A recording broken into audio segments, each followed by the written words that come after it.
वैद्य बाण के रामबाण उपाय आज हम आपसे लेंगे कि लोग अपनी सेहत को ठीक कैसे करें। पहला सवाल यहाँ से शुरू करते हुए गोयल साहब, आयुर्वेद की यात्रा कैसे शुरू हुई गोयल साहब की, ये ज़रा थोड़ा सा संक्षिप्त में बता दें।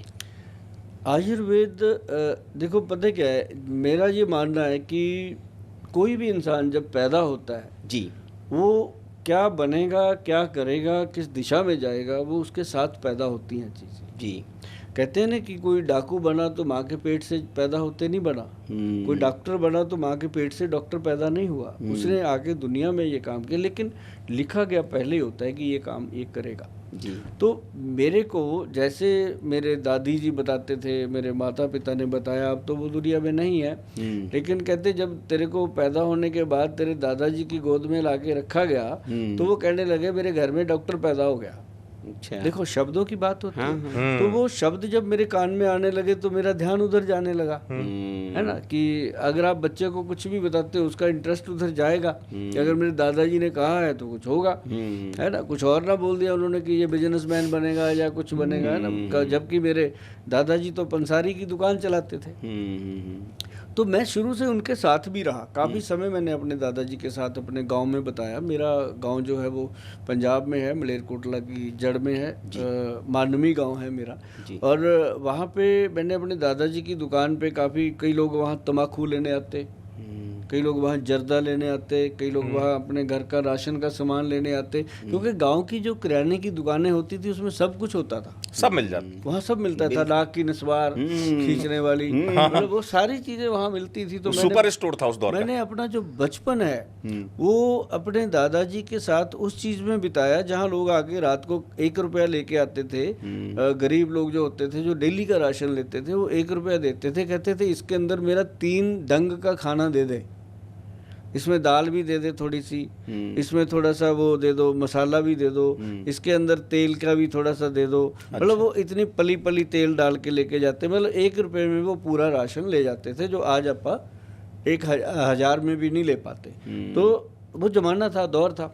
तो उस समय मैंने देखा कि मेरे पिताजी वो एक्चुअली मेरे फादर साहब कोलकाता में रहते थे, हम गाँव में ही थे। तो मेरे पिताजी जो थे वो एक दिन एक लेडी आई, उनके ना सर पे बिल्कुल पैच था, जैसे अपनी हथेली होती है इतना सा बीच में से बालों का पैच निकला हुआ।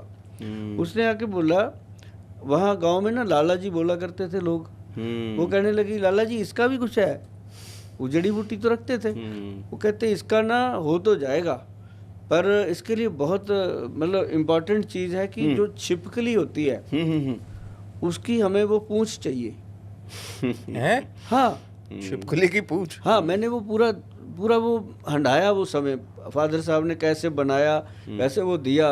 उस समय तो जो मेरे फादर थे उनको तो ये थोड़ी होता था कि पैसे ले रहे हैं, उनको तो बस खुशी होती थी ये काम मैंने कर दिया जी, मरीज ठीक हो गया। हाँ, वो ठीक हो, क्योंकि उनका मरीजों का काम तो था नहीं, वो तो किराने का काम था। तो उन्होंने वो छिपकली का पूछ लिया, बड़े अच्छे से मैं बात कर रहा हूँ कि दर्शक भी देख रहे हैं, मैं किसी चीज़ को प्रमोट नहीं कर रहा, लेकिन ना ही कोई नॉन वेज की बात कर रहा हूँ। ये जो छिपकली होती है अगर उसका पूंछ ऐसे डक्का मार दो गिर जाती है, हाँ, बिल्कुल, तो वो दोबारा आ जाती है, तो वो कोई पाप नहीं होता।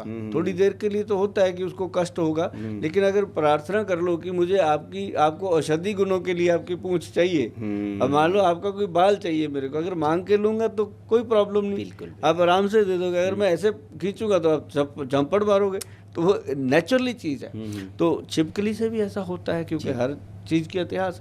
तो हमारे पिताजी ने वो बोल दिया, तो हम थे बच्चे, हमें तो खेल मिल गया, हमने तो एक छठी सी उठाई, 5-6 झाड़ के ले आए, है ना, बच्चे थे। तो वो जब नीचे गिरी वो हिला करे, हमने ये क्या चीज़ है, तो भाई कुछ होगा। तो वो उन्होंने सुखाई, ड्राई करी, ड्राई करके उसका पाउडर बना दिया। ये प्रोसेस सारा उन्होंने हम लोगों से करवाया। पाउडर बनाया, उसको तेल लिया तिल का, मैं अभी दोबारा से बता रहा हूँ, तिल का तेल। आज तक मैंने ये बात शेयर नहीं करी, आपने छेड़ा ही वहाँ से कि मेरे को शुरू करना पड़ा कि वो तेल उन्होंने तिल का लिया, उसके अंदर बत्ती जलाई, उसके ऊपर वो एक बर्तन उल्टा रख दिया, तो वो जो लाख ऊपर जाके इकट्ठा हुआ काले रंग का, वो उतार लिया। उतार के उसके अंदर थोड़ा सा तिल का तेल और मिक्स करके फ्रेश उसको लगाना शुरू कर दिया जी, उस माई के बाल आ गए। चमत्कार हमने आंखों से देखा, हम तो बड़े खुश, पूरे गांव में हम डंडोरा पीटते फिरे कि हमारे पिताजी ने उसका गंज ठीक कर दिया। है ना।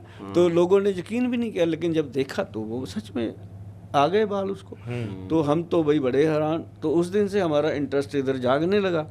तो थोड़े दिनों बाद हम खेल रहे थे, खेलते खेलते ये देखो अभी माथे पे निशान है, तो चोट लग गई।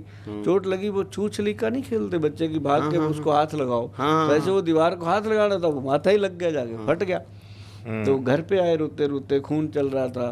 तो दादी ने अपने घुटने पे ऐसे लिटाया और हल्दी फटकड़ी के पानी से धो डाला, और जैसे ही हल्दी फटकड़ी का पानी लगा खून बंद हो गया। तो मैं कहा यार ये चमत्कारी चीजें हैं, ये तो लोग इतना सी चोट लगे तो हॉस्पिटल में कितने स्टिचेज हो जाते अब तक। तो वो 15-20 दिन में वो भी ठीक हो गया। तो मेरा शायद भगवान ने मुझे इस साइड लेके जाना था। फिर मैं पिताजी के साथ किराने की दुकान पे हेल्प करता रहा। फिर फादर साहब ने शहर में चले गए, बड़े भाई ने गारमेंट्स का काम कर लिया, मैं उनके साथ भी हाथ बढ़ाता रहा। मैं गारमेंट का सेलमैन भी अच्छा हूँ।